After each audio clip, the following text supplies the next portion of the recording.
On August 14, 1971, 3 student cavers entered a system called Grotta Frasassi in the Apennine Mountains of central Italy.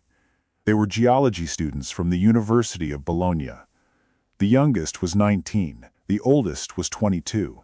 They had caved together for 2 years and knew this system well enough to move without a guide.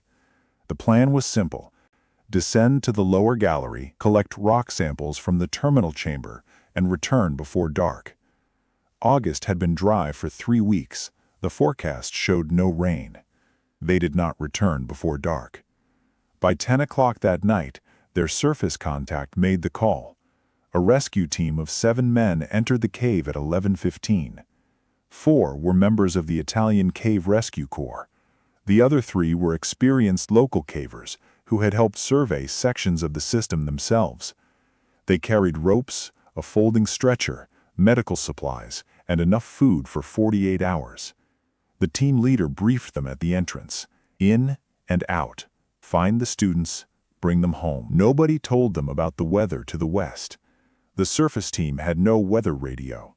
The storm was not local. There was no reason to check. 2 hours before the rescue team entered the cave, a slow-moving storm had stalled over the Umbrian hills 40 kilometers away. There was no lightning, no thunder, just steady, heavy rain falling for hours onto limestone ground that had no room left to absorb it. The water moved underground through the rock, channeling into the low sections of the cave at a speed no instrument on the surface was measuring. At 2 in the morning, the rescue team reached a section called the Lower Canal, a flat, water-filled crawl roughly 300 meters long.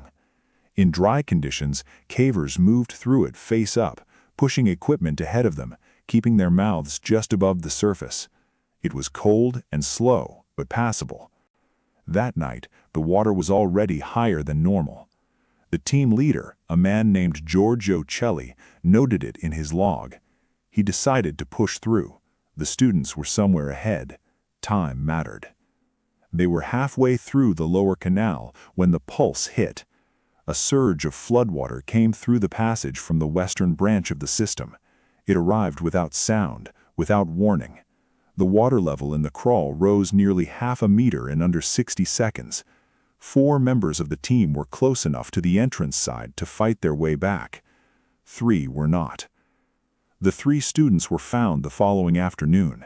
They had pulled themselves onto a dry ledge above the lower gallery and waded through the night. They were cold and shaken, but completely unharmed.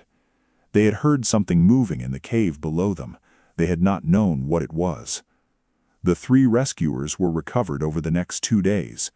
They were found in the Lower Canal. The water had risen too fast, and the passage was too low. There was no room to lift their faces above the surface.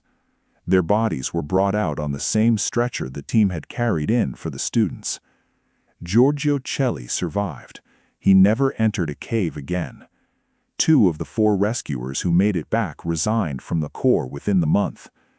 The Italian Cave Rescue Corps rewrote its flood protocol after the deaths.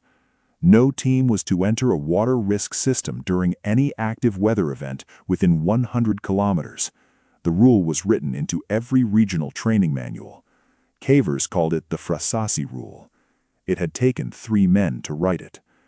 The 3 students attended the funerals. One of them became a cave rescue instructor.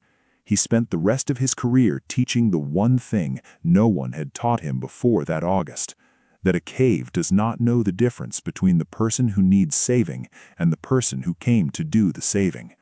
It will take both if the conditions are right.